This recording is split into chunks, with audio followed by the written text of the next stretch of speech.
10 says bill payable on demand.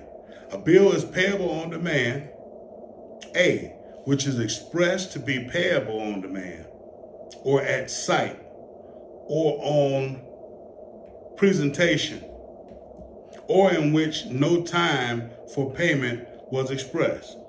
So that should be pretty clear. That said bill is payable on demand, period. On site. We know about on site. Goes on and says where a bill is accepted or endorsed when it is overdue, it shall, as regards the acceptor who so accepts, or any endorser who so endorses it, be deemed a bill payable on demand. 11 here says bill payable at a future time. A bill is payable at a determinable future time within the meaning of this act, which is expressed to be payable, 1, at a fixed period after date or site, on or at a fixed period after the occurrence of a specified event, which is certain to happen, though the time of happening may be uncertain. An instrument expressed to be payable on a contingency is not a bill. Again, if you have any stipulations, then it is not a bill of exchange. Okay, so it says an instrument expressed to be payable on a contingency is not a bill, and the happening of the event does not cure the defect. If there's a contingency in the documentation, then it's of non-effect. It's not a bill of exchange, then it's something else. So, well, it's unqualified. 12, omission of date in bill payable after date. So where a bill expressed to be payable at a fixed period after date is issued undated, where the acceptance of a bill payable at a fixed period after sight is undated, any holder may insert therein the true date of issue or acceptance, and the bill shall be payable accordingly. So if you don't put the date in, like I said, they can put the date in, provided that where the holder in good faith and by mistake inserts a wrong date. And in every case where a wrong date is inserted, if the bill subsequently comes into the hands of a holder in due course, the bill shall not be avoided thereby, but shall operate and be payable as if the date so inserted had been the true date. So whether you leave the date open or you put in February 31st, you know what I'm saying? We know it's not a February 31st. So they can, make the change. 13, antedating and postdating.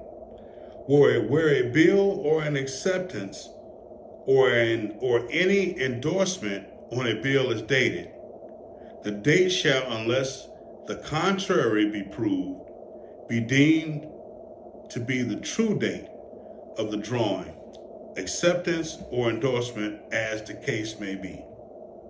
In other words, don't worry about the date. All right, 14 says computation of time of payment. Where a bill is not payable on demand, the day on which it falls due is determinable or is determined as follows. This bill is due and payable in all cases on the last day of the time of payment as fixed by the bill, or if that is a non-business day, on the succeeding business day. So where a bill is payable at a fixed period after date, after sight, or after the happening of a specified event, the time of payment is determined by excluding the day from which the time is to begin to run and by including the day of payment. It has no bearing as far as just the document that we're creating.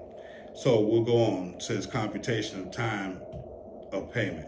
So where a bill is payable, so again, we're dealing with the computation of time of payment. The date that you create, you make the bill out, the day that you receive it, and you sit down and fill out the paperwork, just put your date on that date. And we don't have to worry about having any violation of section 14. Where a bill is payable at a fixed period after sight, the time begins to run from the date of the acceptance of the bill, from the acceptance, if the bill be accepted, and from the date of noting or protest, if the bill be noted or protested, for non-acceptance or for non-delivery. That's the reason why you gotta, send your mail, registered mail with a return receipt. That way you have not only the ownership of registration, but you have the actual return receipt, which proves that someone at their office signed for it. All right, the term in 4 says the term month in a bill means calendar month. 15, case of need. The drawer of a bill and any endorser may insert therein the name of a person to whom the holder may resort in case of need. That is to say, in case the bill is dishonored by non-acceptance or non-payment. Such person is called the referee. In case of need, it is in the option of the holder to resort to the referee in case of need or not, as he may think fit. So in our case, and that is who we're dealing with. We're dealing with the Treasury. So in establishing our document, we're going to address it to the Treasury Secretary or the Secretary of the Treasury.